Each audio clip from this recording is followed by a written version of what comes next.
Assalamualaikum warahmatullahi wabarakatuh. Perkenalkan, nama saya Silvana Wiyah Harun dari kampus Yayan Sultan Amai Gorontalo, Fakultas Ilmu Tarbiyah dan Keguruan, dari jurusan Pendidikan Guru Madrasah Ibtidaiyah kelas 5B.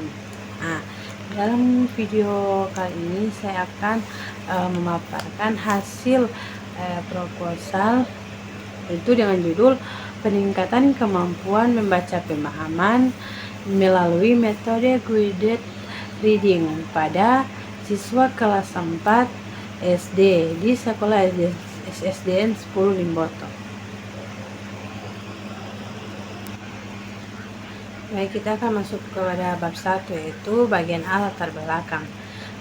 Kemampuan membaca tidak hanya terbatas pada aktivitas mengidentifikasi kata-kata, tetapi juga mencakup pemahaman terhadap isi bacaan. Membaca pemahaman merupakan keterampilan yang sangat penting karena mendukung pengembangan kemampuan berpikir kritis, logis, dan kreatif yang dibutuhkan dalam menyerap berbagai informasi dan pengetahuan. Namun, berdasarkan pengamatan di kelas 4, ditemukan bahwa kemampuan membaca pemahaman siswa masih berada di bawah standar yang diharapkan. Beberapa siswa ini memang mengalami kesulitan dalam memahami inti cerita, mengidentifikasi ide pokok, serta menjawab pertanyaan berdasarkan teks yang dibaca. Hal ini berpotensi mempengaruhi prestasi belajar siswa secara keseluruhan, terutama pada mata pelajaran yang membutuhkan kemampuan analisis teks. Ada juga beberapa faktor yang mempengaruhi rendahnya kemampuan membaca pemahaman di kelas 4 SD, yaitu kurangnya pendekatan yang efektif dalam proses pembelajaran membaca. Guru seringkali menggunakan metode ceramah dan membaca mandiri tanpa adanya bimbingan atau strategi khusus untuk meningkatkan pemahaman siswa. Rendahnya minat baca dan kurangnya materi bacaan yang menarik juga turut menjadi penyebabnya. Kemudian salah satu metode yang dapat diterapkan untuk mengatasi permasalahan tersebut adalah metode guided reading. Dengan mengimplementasikan metode guided reading di kelas 4 SD, diharapkan siswa itu dapat meningkatkan kemampuan membaca pemahaman mereka secara signifikan. Selain itu, metode ini juga dapat menciptakan suasana belajar yang interaktif dan menyenangkan. Kemudian pada bagian B ini ada rumusan masalah, yaitu terdapat 2 permasalahan, yaitu bagaimana kondisi kemampuan membaca pemahaman siswa kelas 4 SD sebelum diterapkannya metode guided reading. Yang kedua itu apakah penerapan metode guided reading dapat meningkatkan kemampuan membaca pemahaman di siswa kelas 4 SD di sekolah SDN 10 Limboto. Kemudian pada bagian C ini adalah tujuan penelitian, yaitu memiliki 2, yaitu tujuan umum dan tujuan khusus. Tujuan umum ini untuk meningkatkan kemampuan membaca pemahaman siswa kelas 4 SD melalui penerapan metode guided reading. Tujuan khususnya itu yang pertama itu menganalisis kondisi awal kemampuan membaca pemahaman siswa kelas 4 SD sebelum menerapkan metode guided reading. Yang kedua itu mengukur efektivitas metode guided reading dalam meningkatkan kemampuan membaca pemahaman pada siswa kelas 4 SD.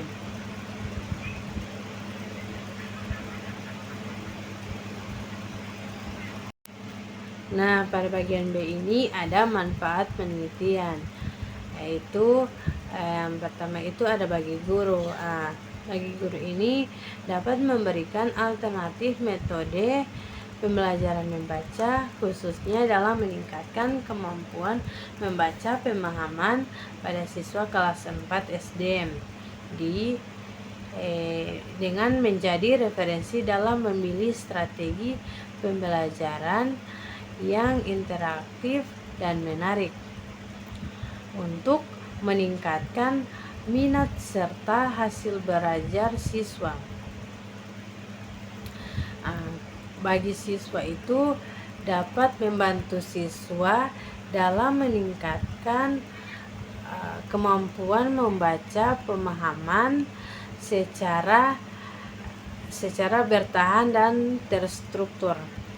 Untuk membantu siswa dapat mengembangkan keterampilan berpikir kritis, logis, dan analitis saat memahami teks bacaan. Kemudian bagi peneliti itu dapat memberikan pengalaman dalam berancang dan menerapkan metode guided reading dalam pembelajaran inovatif di kelas menjadi referensi dan dasar untuk penelitian selanjutnya terkait metode guided reading. Kita akan masuk ke bab 2, yaitu kajian teori. Yang pertama itu pengertian membaca. Membaca ini adalah proses memahami, menganalisis, dan menginterpretasikan informasi yang disampaikan dalam bentuk tulisan.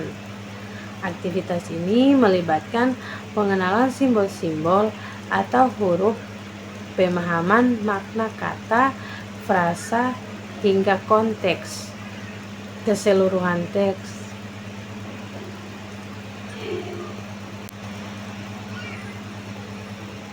Kemudian ada pengertian membaca pemahaman atau reading for understanding, adalah kegiatan membaca yang bertujuan untuk memahami standar atau norma kesastraan, kritis, drama tulis, dan pola-pola fiksi untuk mengukur pemahaman seorang pada sebuah bahan bacaan. Diberikan sebuah tes yang bersifat objektif. Hasil tersebut akan mencerminkan tingkat pemahamannya terhadap teks yang telah dibaca. Itu untuk mengukur pemahaman seseorang pada sebuah bahan bacaan. Diberikan sebuah tes yang bersifat objektif. Hasil tersebut akan mencerminkan tingkat pemahamannya terhadap teks yang telah dibaca. Kemudian ada pengertian metode guided reading, yaitu secara bahasa kata metode itu berasal dari dua kata, yaitu meta dan hodos. Meta ini berarti melalui dan hodos berarti jalan atau cara. Dengan demikian, dari sudut pandang ini, maka metode dapat dimaknai sebagai jalan atau cara yang harus dilalui untuk mencapai suatu tujuan.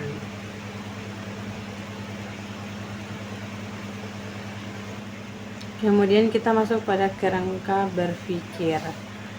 Keterampilan membaca dalam pembelajaran bahasa Indonesia di sekolah ini masih bersifat tradisional, seperti halnya pembelajaran bahasa Indonesia yang dilaksanakan di SDN 10 Limboto. Guru itu mengajar masih menggunakan metode lama, yaitu ceramah, penugasan, dan tanya jawab, yang mana siswa itu hanya duduk diam mendengarkan penjelasan guru tanpa tahu maksud dari materi yang disampaikan guru. Dengan pembelajaran membaca dengan menggunakan metode yang guided reading memberikan kesempatan siswa untuk dapat melakukan kegiatan membaca secara mandiri tanpa bantuan guru, dengan tujuan siswa mampu memahami isi bacaan yang diberikan oleh guru. Selanjutnya pada bagian hipotesis tindakan. Berdasarkan uraian di atas dirumuskan hipotesis tindakan sebagai berikut. Dengan adanya atau dengan menggunakan metode guided reading dapat meningkatkan keterampilan membaca pemahaman siswa kelas 4 SDN 10 Limboto. Baik, kita masuk pada bagian 3, bab 3 yaitu metode penelitian. Yang pertama itu ada jenis penelitian. Penelitian ini yang digunakan dalam penelitian ini adalah penelitian tindakan kelas, yaitu penelitian yang dilakukan oleh guru peneliti di dalam kelas yang bertujuan untuk memahami apa arti penelitian di dalam kelas sehingga dapat mengetahui pengaruh tindakan yang dilakukan terhadap suatu objek penelitian di dalam kelas. Yang kedua itu ada tempat dan waktu dilaksanakan penelitian. Tempat dari penelitian ini dilakukan di SDN 10 Limboto, Kayu Bulan, Kecamatan Limboto, Kabupaten Gorontalo, Provinsi Gorontalo. Waktu penelitian ini dilakukan berdasarkan surat izin yang dikeluarkan oleh pihak jurusan pendidikan guru madrasah ibtidaiyah sebagai rujukan peneliti, yaitu pada tanggal 11 November 2024 sampai dengan tanggal 11 Desember 2024 akan sampaikan sebelum melakukan penelitian. Yang C ada subjek penelitian. Subjek penelitian ini adalah peserta didik kelas tingkat lanjut di SDN 10 Limboto, Kota Gorontalo, tahun pelajaran 2024 sampai 2025 dengan jumlah siswa peserta didik sebanyak 27 orang yang terdiri dari 10 orang perempuan dan 17 orang laki-laki yang terdaftar pada semester 1 tahun ajaran 2024-2025. Bagian D ini ada prosedur penelitian. Penelitian di tindakan kelas dilakukan selama 2 siklus, di mana setiap siklus terdiri dari 4 tahap kegiatan, yaitu perencanaan, pelaksanaan, pengamatan, dan refleksi. Tahapan penelitian ini dilakukan dalam 2 siklus dan setiap siklus terdiri dari 2 pertemuan, yaitu tahap perencanaan. Tahap ini dimulai dari penemuan masalah, kemudian merancang tindakan yang akan dilakukan. Perencanaan dalam penelitian ini dijelaskan sebagai berikut. Yang pertama, menyusun modul pembelajaran atau skenario pembelajaran dengan menerapkan metode guided reading pembelajaran membaca pemahaman. Yang kedua itu menyiapkan instrumen observasi dalam pelaksanaan pembelajaran membaca pemahaman. Yang ketiga itu ada mempersiapkan lembar evaluasi atau tes, yaitu berupa teks yang dilakukan pada setiap akhir tindakan tiap siklus. Masuk pada tahap tindakan, yaitu tahap ini merupakan pelaksanaan dari tahap perencanaan, yaitu tindakan kelas dengan menggunakan metode guided reading terdiri dari kegiatan awal, kegiatan inti, dan kegiatan akhir. Masuk pada pengamatan atau observasi.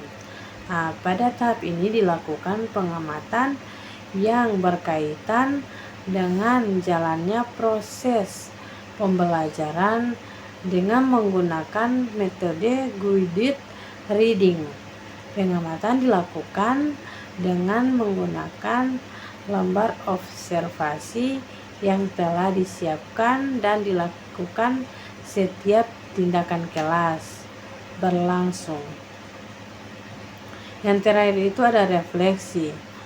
Hasil yang diperoleh dalam tahap observasi dikumpulkan dan dianalisa oleh peneliti sehingga dapat dilihat dan direfleksikan apakah tindakan yang dilakukan dapat meningkatkan pemahaman siswa terhadap membaca pemahaman. Hal-hal inilah yang dianggap kurang akan diperbaiki dan yang sudah baik dipertahankan untuk pelaksanaan siklus berikutnya. Nah, di siklus kedua ini, pelaksanaan siklus kedua berdasarkan hasil dari refleksi siklus 1. Oleh karena itu, hasil observasi dijadikan bahan untuk refleksi, dan hasil refleksi pada siklus 1 akan dijadikan acuan perbaikan pembelajaran pada siklus 2 pada teknik pengumpulan data. Nah, teknik pengumpulan yang saya ambil dari teknik pengumpulan data ini merupakan metode atau cara-cara yang digunakan oleh peneliti untuk mengumpulkan data dalam penelitian. Ini metode yang digunakan adalah yang pertama itu observasi. Observasi ini atau pengamatan dapat diartikan sebagai pengamatan dan pencatatan secara sistematis terhadap gejala yang tampak pada objek penelitian. Dalam hal ini akan dilakukan pengamatan aktivitas belajar cara membaca pemahaman secara langsung pada saat proses pembelajaran dengan penelitian bertindak sebagai guru. Yang kedua itu dilaksanakan tes hasil belajar. Tes ini digunakan untuk mengetahui tingkat kemampuan membaca pemahaman siswa kelas 4 di sekolah SD 10 Limboto. Teknik tes ini yang digunakan dalam bentuk soal uraian. Tes sebagai alat penilaian adalah pertanyaan yang diberikan kepada siswa untuk mendapatkan jawaban dari siswa dalam bentuk lisan. Tes atau lisan dalam bentuk tulisan, atau tes tulisan dan dalam bentuk perbuatan atau tes tindakan. Teknik tes ini digunakan untuk menilai dan mengukur hasil belajar siswa. Dalam penelitian ini, tes yang digunakan adalah tes tertulis dalam bentuk soal. Tes hasil belajar dilakukan setelah pembelajaran selesai di setiap akhir siklus. Yang pada bagian teknik analisis data, saya mengambil teknik analisis data ini adalah kegiatan analisis pada suatu penelitian yang dikerjakan dengan memeriksa seluruh data dari instrumen penelitian seperti lembar observasi, hasil tes, dokumen, rekaman, dan lain-lain. Kegiatan ini dilakukan agar data lebih mudah dipahami sehingga diperoleh suatu kesimpulan.